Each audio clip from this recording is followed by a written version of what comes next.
ಇವತ್ತ ನಾವು DCC bank ದಿಂದ ಎಕರೆಕ್ 1 ಲಕ್ಷ ರೂಪಾಯಿ ಸಾಲ ಕೊಡ್ರಿ ಅಂತ ಹೇಳ್ರು ಕೂಡ ಇಲ್ಲಿವರೆಗೆ ರಾಜ್ಯ ಸರ್ಕಾರ ಡಿಸಿಸಿ ಬ್ಯಾಂಕ್ ಆಡಳಿತ ಮಂಡಳಿ ಯಾರು ಕೂಡ ಬದಲಾವಣೆ ಮಾಡಲಿಲ್ಲ. ಏನು ಎಕರೆಕ್ 30,000, 20,000, 40,000 ತಾವೇನು ಸಾಲ ಕೊಡ್ತಾ ಇದ್ರಿ, ಇದರಿಂದ ಯಾರಿಗೂ ಕೂಡ ರೈತರಿಗೆ ತೃಪ್ತಿ ಇಲ್ಲ. ಬರೇ ಉಳ್ಳಾಗಡ್ಡಿ ಬೆಳಿಲಿಕ್ಕೆ ಎಕರೆಕ್ 1 ಲಕ್ಷ ರೂಪಾಯಿ ಖರ್ಚು ಬರೋದೈತಿ. ಇವತ್ತು ರಾಜ್ಯವ್ಯಾಪಿ ಬರಗಾಲ ಬಿದ್ದು ರೈತ ಕುಟುಂಬಗಳು ಬೀದಿಗೆ ಬರತ್ತಾವ. ನೀವು ಎಕರೆಕ್ 1 ಲಕ್ಷ ರೂಪಾಯಿದಂಗೆ ಸಾಲ ಕೊಟ್ಟಿರಪ್ಪ ಅಂತಂದ್ರ 5 ಎಕರೆದವ್ 5 ಲಕ್ಷ, 10 ಎಕರೆದವ್ 10 ಲಕ್ಷ, 0% ಬಡ್ಡಿ ಇತ್ತಂದ್ರ ಅವ್ಗೆ ಹೊರೆ ಆಗೋದಿಲ್ಲ. ಆ ನಾಡಿನ ರೈತರ ದೇವ್ರನ್ನ ಕಾಪಾಡ್ಲಿಕ್ಕೆ ಸಾಧ್ಯ. ನಬಾರ್ಡದ ಇವತ್ತ ಸ್ಕೀಮ್ ಪ್ರಕಾರ ಲೆಕ್ಕ ಹಾಕಿದ್ರೆ 82-90 ರೂಪಾಯಿ ನೀವು ಸಾಲ ಕೊಡಬೇಕಾ.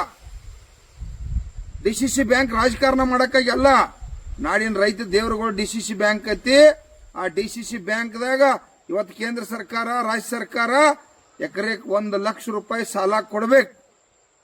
ತಾವೇನಾದ್ರು ತಕ್ಷಣ ಈಗ ಒಂದು 10-15 ದಿವಸದೊಳಗಾಗಿ 8 ದಿವಸದೊಳಗಾಗಿ ಕ್ರಮ ತಗೋದೇ ಹೋದ್ರ 1 ತಿಂಗಳ ಒಳಗಾಗಿ ನಮ್ಮ ಶಶಿಕಾಂತ್ ಗುರೂಜಿ ಅವರು ಇರಬಹುದು, ನಾಡಿನ ಎಲ್ಲಾ ಪರಮ ಪೂಜ್ಯರಿರಬಹುದು, ನಾಡಿನ ನನ್ನ ಎಲ್ಲಾ ರೈತ ದೇವರುಗಳೆಲ್ಲ ಒಕ್ಕಟ್ಟಾಗಿ ಬೆಳಗಾವಿ ಡಿಸಿಸಿ ಬ್ಯಾಂಕ್ ಎದುರು ಸುಮಾರು ಲಕ್ಷಾಂತರ ನನ್ನ ರೈತ ದೇವರುಗಳ ನೇತೃತ್ವದಲ್ಲಿ ಹೋರಾಟ ಮಾಡಿ 1 ಲಕ್ಷ ರೂಪಾಯಿ ಈ ರಾಜ್ಯದ ಮುಖ್ಯಮಂತ್ರಿಯವರು ಕೇಂದ್ರ ಸರ್ಕಾರ ಘೋಷಣೆ ಮಾಡುವವರಿಗೆ ಹೋರಾಟ ಮಾಡಬೇಕಾಗತ್ತೆ.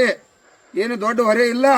ಕೇಂದ್ರ ಸರ್ಕಾರಕ್ಕೆ, ರಾಜ್ಯ ಸರ್ಕಾರಕ್ಕೆ ಬಾಳ ಅಂದ್ರೆ ಒಂದು 10-15 ಸಾವಿರ ಕೋಟಿ ರೂಪಾಯಿ ಹೆಂಗ 5 ಗ್ಯಾರಂಟಿ ಮಾಡ್ರಿ. ಇದನ್ನು ಒಂದು ಡಿಸಿಸಿ ಬ್ಯಾಂಕ್ ಎಕರೆಕ್ 1 ಲಕ್ಷ ರೂಪಾಯಿ ಸಾಲ ಕೊಡುದು 0% ಬಡ್ಡಿಲ್ಲೇ ಅಂತೇಳಿ ಇದನ್ನ 6ನೇ ಗ್ಯಾರಂಟಿ ಮಾಡ್ರಿ ರಾಜ್ಯದ ಮುಖ್ಯಮಂತ್ರಿ ಅವರು ಅಂತೇಳಿ ತಮ್ಮಲ್ಲಿ ರಾಜ್ಯ ಸರ್ಕಾರಕ್ಕೆ, ಕೇಂದ್ರ ಸರ್ಕಾರಕ್ಕೆ ಎಚ್ಚರಿಕೆಯನ್ನು ಕೊಡ್ತಾ ಇದ್ದೀವಿ.